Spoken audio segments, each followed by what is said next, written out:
คณะพรรคเมืองเฟืองแขวงเวียงจันทน์สำเร็จกองประชุมใหญ่ครั้งที่7ของตนกองประชุมใหญ่ครั้งที่7ขององค์คณะพรรคเมืองเฟืองแขวงเวียงจันทน์ได้ไขขึ้นในวันที่27และสำเร็จลงในวันที่28มังกร2020นี้โดยการเป็นเกียรติเข้าร่วมของสหายคำพันธ์สิทธิดำพากรรมการศูนย์กลางพรรคเลขาพรรคแขวงเจ้าแขวงแขวงเวียงจันทน์พร้อมด้วยคณะรับผิดชอบกองประชุมใหญ่3คันของแขวงเลขาพรรคเมืองเจ้าเมืองอ้อมข้างพร้อมด้วยผู้แทนสมบูรณ์132สหายหญิง9สหายซึ่งต่างหน้าให้สมาชิกพรรคทั่วเมืองเฟือง 2,065 สหายหญิง481สหายกองประชุมครั้งนี้บรรดาผู้แทนกองประชุมได้พร้อมกันค้นคว้าและประกอบคำเห็นใส่ห้างบทรายงานการเมืองแผนพัฒนาเศรษฐกิจสังคมบทสำรวจการนำพารวมของคณะบริหารงานพรรคชุดเก่าซึ่งในระยะ5ปีผ่านมาคณะบริหารงานพรรคเมืองชุดเก่าได้นำพาประชาชนบรรดาเผ่าภายในเมืองผ่านผ่าอุปสรรคสิ่งท้าทายยุ่งยากต่างๆทดสอบด้วยหลายมาตรการหลายวิธีการอันเหมาะสมในแต่ละระยะอย่างมียุทธศาสตร์ด้วยความพยายามดังกล่าวเมืองเฟืองได้มีเสถียรภาพทางด้านการเมืองสังคมมีความสงบเป็นระเบียบเรียบร้อยประชาชนบรรดาเผ่ามีความสามัคคีปองดอง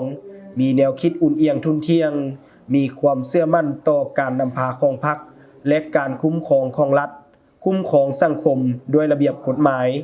เศรษฐกิจได้รับการพัฒนาอย่างต่อเนื่องการบริการธุรกิจการผลิตเป็นสินค้าได้ขยายตัวประชาชนมีรายรับเพิ่มขึ้น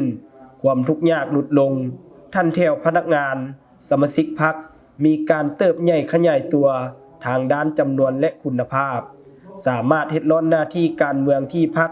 รัฐมอบหมายให้การปฏิบัติเวียกงานรอบด้านในระยะผ่านมา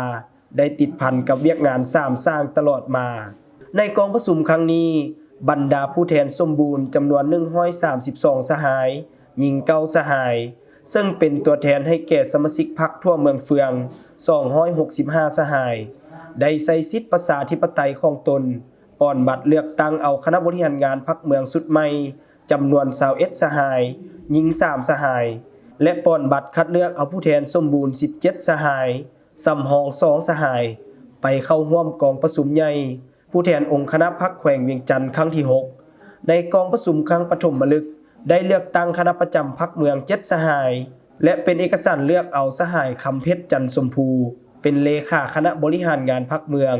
เลือกเอาสหายนางคำเมืองแพงวิจิตรและสหายบุญแพงแสงเพชรมณีเป็นรองเลขาคณะบริหารงานพรรคเมืองสุดใหม่เลือกเอาสหายบุญแพงแสงเพชรมณีเป็นประธานกวดกาพรรครัฐเมืองโอกาสเดียวกันนี้สหายคำพันธ์สิทธิดำพาเลขาพรรคแขวงเจ้าแขวงแขวงเวียงจันทน์ได้เรียกร้องให้คณะพรรคสุดใหม่สมาชิกพรรคพนักงาน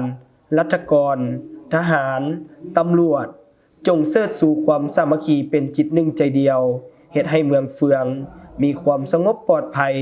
และมีความเป็นระเบียบเรียบร้อยอย่างหนักแน่นปรับปรุงและยกสูงบทบาทการนำพาเอาใจใส่ต่อการสร้างรากฐานพรรคและปรับปรุงความสามัคคีภายในพรรคขั้นต่างๆพร้อมกันจัดตั้งปฏิบัติมติกองประชุมใหญ่ครั้งนี้ให้เกิดมากผลตัวจริงสร้างให้เมืองมีความหนักแน่นเข้มแข็งทางด้านการเมืองแนวคิดการจัดตั้งและแบบแผนนำพาเฮ็ดสำเร็จหน้าที่การเมืองอันหนักหน่วงแต่มีเกียรติอย่างสง่าของตน